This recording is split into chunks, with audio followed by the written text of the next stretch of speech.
Hi, Katie. It's Catherine's mom. I'm back again with The Odds of Getting Even, Chapter 13, Footprints Never Lie. I awakened the next morning to thunder galloping across heaven and curtains of rain pounding across my roof. I dreamed up a to-do list. Make nice with this. Avoid giving a tour. Find a new lead. Tess had nailed the forecast. A chance to make nice. I grabbed my phone. He picked up on the second ring. Good job, I said, and hung up. I dressed, grabbed my Graceland umbrella, and sloshed to the cafe. Caper's little rental car already sat outside. Happy Saturday! Great day if you're a duck, I called, splashing through the door.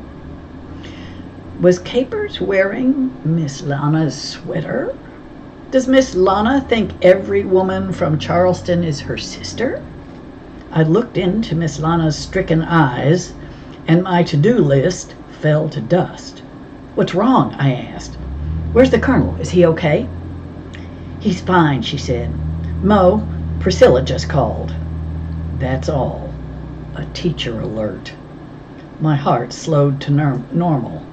I can explain once I hear the baseless accusations against me, I replied, brain scanning the past few days for academic crimes. Miss Lana took a deep breath. Another break-in. Capers cut in, smiling like she was announcing a birthday party. You'll never guess who got hit. You'll love this. That snooty girl who was in here yesterday. Anna Celeste? Mo, she's fine, Miss Lana says, shooting Capers a be quiet look and putting an arm across my shoulder. Someone broke in while they were sleeping. And there's nothing to love about it, Capers, she said. It's dreadful. Capers scowled. Someone broke in, she shot back. Macon Johnson broke in while they were sleeping. I got to get to Attila's, I told Miss Lana. I stared out into the pouring rain. One good thing about being a kid, you get to ride your bike everywhere. One bad thing about being a kid, you got to ride your bike everywhere. You're in luck, Capers said, like she could read my mind. I can drop you off on my way to town. The door slammed against the wall, and Dale and Harm busted through, both of them dripping. Good news, I said. No tour. We're rained out. Dale bobbed beneath his yellow slicker like a happy duck. Bad news, I added, grabbing my camera. Break-in at Attila's. Dale gasped. Capers is giving us a ride to the crime scene, I said, and scooped the takeout bags lined up by the cash register. Miss Lana, I'm starving. Here you go, sugar, she said, handing me the mayor's bag. I'll take Mayor Little a new one. Excellent. Mayor Little and his mother eat huge. Forgive my mess, Capers said moments later, scooping up an armful of papers off the front seat for Harm. We piled into her tiny car. Bird watching is a junky hobby. Just push everything on the floor. She's a definite pack rat, I thought, shoving the back seat jumble aside. Binoculars, fedora, gray leather gloves. I checked out the dashboard. Road map. Half a fast food burger. I tilted my takeout toward Dale, who grabbed a cheese biscuit. Capers chugged onto the road. Take a right, Dale said as he bit into a bacon and egg sandwich. Harm pushed his hood back, the rain curling his hair. Who do you think is doing these robberies? He asked Capers. Macon Johnson. Sorry, Dale. Most people agree. Dale polished off his biscuit and fished in the bag. Your articles make it seem that way, but a lot of people are thinking, flat don't change round, he said. Christopher Columbus proved that. It's surprising what Dale picks up at school. Sometimes I wonder if we're in the same classroom. Besides, why would Macon risk a break-in, Harm asked. If he's smart, he's long gone from here. She shrugged. Adrenaline's addictive. That's why criminals get more daring. They crave the rush. Dale went the color of stale oatmeal. Mr. Macon's good at addiction. She turned on cul-de-sac drive. So, An adrenaline junkie might go from robbing an empty house to robbing a church to robbing an occupied house to who knows. Interesting, Harm said, but that doesn't mean it's Mr. Macon. He pointed to Attila's house. We'll hop out here. Capers squeaked her little car to a halt. Listen, I'd love to go along, maybe pick up a quote or two. What do you say? So that's why she offered us a ride. No paparazzi, I said. Sorry. We scrambled out, and I popped my umbrella open. Harm and Dale crowded close. Nice digs, Harm said as she pulled away. Very nice, Dale said from somewhere inside his yellow hood. True. The 2-story brick house sat back from the street, overlooking a manicured lawn. Star's Impala loafed on the long brick drive. We sloshed to the door and rang the bell. The door swung open. Mrs. Simpson stared down at us. Perfect makeup, excellent hair, shiny beige robe. Greetings, I said. Desperado Detectives extends our deepest sympathies on your losses, which we assume, as rich people, you have insurance. We are here out of respect to a classmate. An enemy is almost as dear as a friend. And we're sorry, Dale added. She narrowed her eyes. You should be sorry, she said, her voice like a knife. Harm interrupted. Mrs. Simpson, may we come in? Anna, she shouted over her shoulder. It's Mo and Dale and that tall boy. That tall boy? Give me a break. She knows Harm. Anna Celeste came to the door, her eyes puffy and red-rimmed. You, she said, glaring at Dale. What do you want? We want to see if you're okay, Dale said. Oh. Niceness confuses Attila, like bright light confuses raccoons. Somebody broke into our house last night, she said, her voice going off-key, while we were sleeping.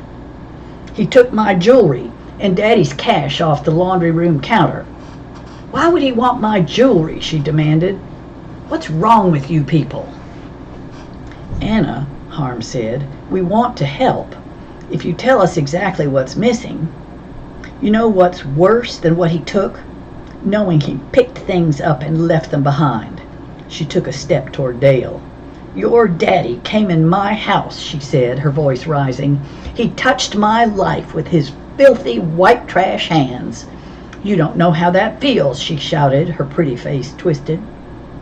I do know, Dale shouted. He came in my house, too. His words slapped me across the face. I hadn't thought of it like that. Attila slammed the door. We stood on the porch, listening to the patter of rain. Well, that could have gone worse, but I don't see how, I said, as Joe Starr barreled around the corner. What's all the noise? He stared at us, bleary-eyed. What are you doing here? Joe Starr ain't hitting on much without morning coffee. We're detectives. This is our life's work, I replied. And we're checking on an alleged friend. 2 dogs with 1 bone, Dale explained. Or 2 birds with 1 stone, I continued. Your choice. Joe Starr blinked. We have clues if you want to swap, I said. Not exactly a lie, more like a bargaining position. First, we know the crime occurred after 9, Attila's bedtime. A guess. Let's see, I said, flipping open my blank clue pad. We got missing jewelry, mostly ugly costume stuff, hideous turkey earrings, suggesting a thief with bad taste, a little pocket change from the laundry room, and a laptop, Harm said, smooth as cream. An excellent ad-lib. Really? Dale said, because I didn't know. Harm elbowed him. Starr flipped open his own pad. Laptop, he said. I don't think so. Jewelry, most of it not costume jewelry. Cash, a couple of clean shirts, and a pair of pants. No laptop. In fact, no electronics, which seems odd. Just Anna's bicycle. Anna's pink show bike? The one with the showroom treads? The one she never rides because her mother hauls her all over town like a princess? Right, I said. You probably dusted for prints. Star yawned. No fingerprints, just a footprint. In this rain? Dale asked, frowning. See for yourself, Star said, leading the way. Same as at the church. Dale stared at the lone footprint under the eave. I grabbed my camera and backed up for a wide shot. Click. Dale shook his head. Who wears the same 2 shoes to 2 robberies in a row? Thieves have fashion etiquette? I made a note to tell Miss Lana. Who walks flat like that and makes just 1 print? Dale demanded.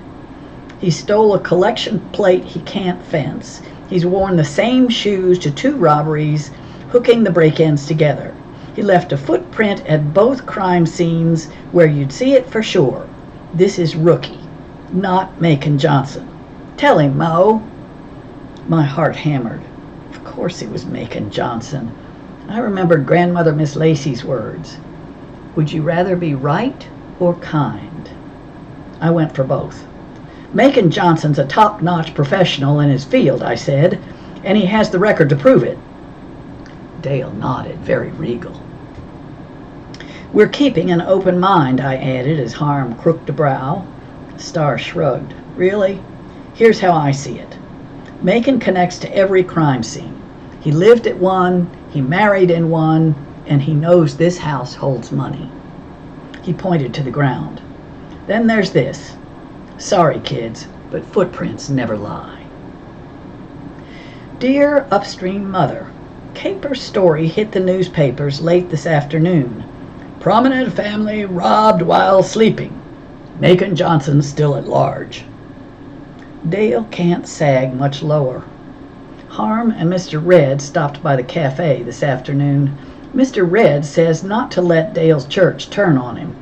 Harm and me are going tomorrow, but I don't see what else we can do. Can you sing? Neither can I. Mo. And that's the end of chapter 13. We go on to chapter 14. Am I dying? That's an interesting question. I woke up Sunday morning